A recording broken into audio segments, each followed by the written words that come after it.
جس میں ہم کچھ کر سکتے ہیں. ہم دلی میں جو پولوشن بڑھ رہا ہے اس کو ختم نہیں کر سکتے، لیکن اپنے محلے کو صاف رکھ سکتے ہیں. دلی کا پولوشن سرکل آف کنسرن ہے، محلے کی صفائی سرکل آف انفلوئنس ہے. ہم پورے ملک سے بٹن دبا کر فرقہ پرستی ختم نہیں کر سکتے. فرقہ پرستی اس ملک میں ایک ریالٹی ہے، اس کا سامنا ہم کو کرنا ہے، یہ سرکل آف کنسرن ہے. لیکن ہم اپنے پاس پڑوس کے 4 لوگوں تک اسلام کی دعوت پہنچا سکتے ہیں. ہم کمپیوٹر پر بیٹھ کر سوشل میڈیا کے ذریعے 1000 لوگوں کو 5000 لوگوں کو اسلام کی صحیح بات پہنچا سکتے ہیں، ان کی غلط فہمیاں دور کر سکتے ہیں. یہ سرکل آف انفلوئنس ہے. ہم اپنی بہن کو وراثت میں حصہ دے سکتے ہیں. ہم اسلام پر عمل کر کے اسلام کا نمونہ بن سکتے ہیں. ہم اپنے آس پاس کے 4 گھروں کے خاندانوں میں اسلامی تعلیمات کو نافذ کرنے کی جدوجہد کر سکتے ہیں. یہ سب سرکل آف انفلوئنس ہے. تو ماہرین کہتے ہیں کہ دنیا کی کامیاب قومیں، ان کا زیادہ تر زور، زیادہ تر ان کی ذہنی توانائیوں کا حصہ سرکل آف انفلوئنس میں لگتا ہے. ناکام قومیں سرکل آف کنسرن میں رہتی ہیں کہ ہم چبوتروں پر بیٹھ کر، ہم ہوٹلوں کے اندر چائے پیتے ہوئے، ڈرائنگ روم میں بیٹھ کر اور سوشل میڈیا میں، فیس بک پہ، یہاں وہاں امریکہ کی سازشوں پر، صہیونیت پر اور فلاں پر اور اس حادثے پر، اس حادثے پر، اس غلط اقدام پر، اس غلط اقدام پر اگر قیامت تک روتے رہیں، قیامت تک ماتم کرتے رہیں، کوئی تبدیلی آنے والی نہیں، اس سے کوئی فرق نہیں پڑنے والا ہے. اس کا مطلب یہ نہیں ہے کہ ہم یہ کام بالکل نہ کریں. اویئرنیس کے لیے ضرور دنیا بھر کے حالات سے ہم باخبر رہیں، ہم دنیا کے حالات پر اثر انداز ہونے کے لیے لوگوں کا ذہن بھی بنائیں، یہ کام ضرور کریں. لیکن اگر ہماری ساری توجہات، ہماری ساری ذہنی توانائیاں، ہمارے حواس سب کے سب اسی چیز پر مرکوز ہو جائیں تو یہ پھر ہم ناکام ہو جائیں گے. اس لیے کہ ہم کچھ کر نہیں رہے ہیں، صرف پریشان ہو رہے ہیں. ہم کوئی اقدام نہیں کر رہے ہیں، کوئی عمل نہیں کر رہے ہیں، صرف متفکر ہیں. توکل متفکر ہونے نہیں دیتا، عمل پر مجبور کرتا ہے.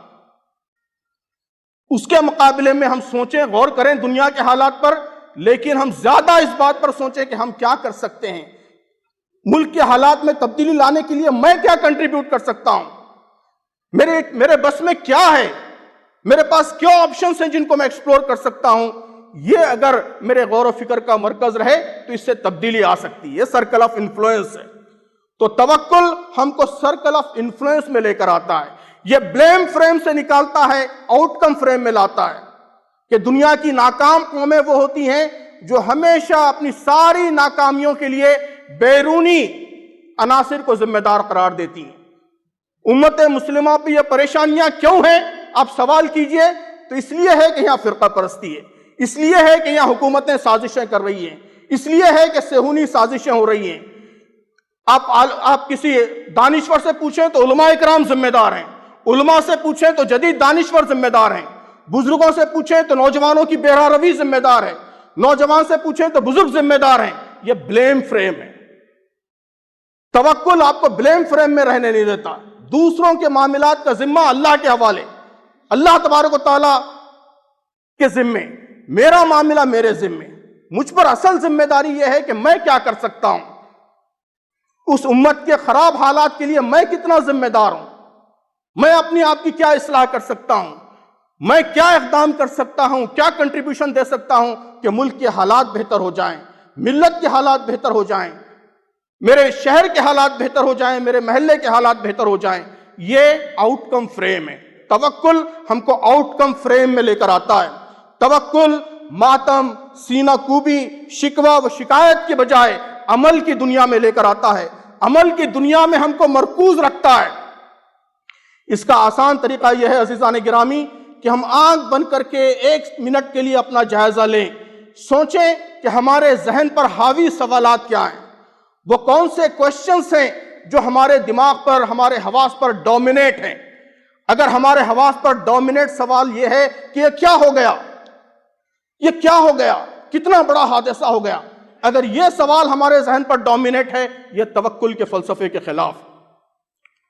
جو ہو گیا وہ اللہ کی مرضی سے ہوا.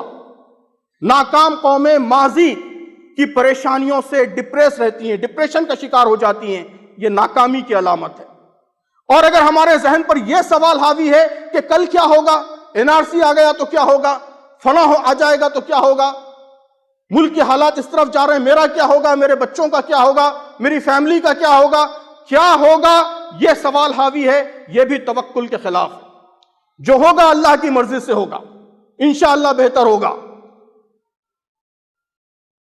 تو مستقبل کے حالات کے حوالے سے اینکشیس رہنا، اینگزائٹی کا شکار ہو جانا، یہ بھی توکل کے فلسفے کے خلاف ہے۔ ہمارے ذہن پر سوال کیا حاوی رہنا چاہیے؟ ہمارے ذہن پر سوال یہ حاوی رہنا چاہیے کہ مجھے کیا کرنا چاہیے۔ اس ملک کے جو کچھ حالات ہیں وہ اپنی جگہ ہیں، لیکن آپ غور کریں گے تو محسوس کریں گے کہ اس میں کرنے کے بہت سارے مواقع ہیں۔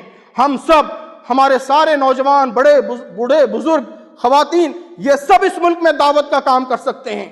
ہم برادران وطن کی غلط فہمیوں کو دور کر سکتے ہیں، ان کے دلوں میں اسلام کے لیے نرمی پیدا کر سکتے ہیں۔ اس ملک میں مسلم غیر مسلم کا تناسب 1:6 کا ہے۔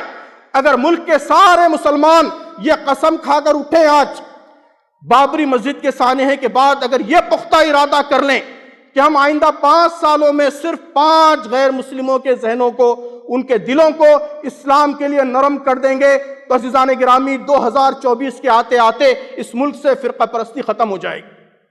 اتنا آسان کام ہے یہ۔ آپ اس ملک میں ہر جگہ پھیلے ہوئے ہیں، ہر گاؤں میں، ہر شہر میں، ہر دیہات میں آپ موجود ہیں۔ اگر مسلمان غلط فہمیوں کو ختم کرنے کا بیڑا اٹھائیں، اسلام کے صحیح پیغام کو عام کرنے کا بیڑا اٹھائیں، تو آپ بتائیے کہ کون سا میڈیا آپ کے مقابلے میں ٹھہر سکتا ہے، کون سا پروپیگنڈا آپ کے مقابلے میں ٹھہر سکتا ہے۔ یہ کام ہم کر سکتے ہیں۔ شرط صرف یہ ہے کہ ہم ماتم، نوحہ خوانی اور شکوہ شکایت اس فریم سے نکلیں، عمل کے فریم میں آئیں، اپنی ذمہ داریوں کے فریم میں آئیں۔ ہماری توجہات اس بات پر مرکوز ہو جائیں کہ ہم کیا کر سکتے ہیں وہ کریں۔ ہم اسلام کا نمونہ بن سکتے ہیں، ہم اسلام کی شہادت دے سکتے ہیں، ہم خدمت خلق کے ذریعے اس ملک کے لوگوں کے دل جیت سکتے ہیں۔ سینکڑوں کام ہیں، تفصیلات کا موقع نہیں ہے، جو کیے جا سکتے ہیں۔ اس پر اپنی توجہات کا ارتکاز، اور جو ہمارے بس میں نہیں ہے، جو ہمارے کنٹرول میں نہیں ہے، جو ہماری قدرت سے پرے ہے، اس کے معاملے میں اللہ پر اعتماد، اللہ پر بھروسہ، اسے اللہ کے حوالے کر دینا، یہی توکل کا فلسفہ ہے۔ اللہ تبارک و تعالی ہم سب کو صحیح راستے پر آگے بڑھنے کی توفیق عطا فرمائے۔ بارک اللہ لنا ولکم فی القرآن العظیم ونفعنا وإیاکم بالآیات والذکر الحکیم، انہ تعالی ملک کریم جواد بر رؤوف رحیم ورب حلیم۔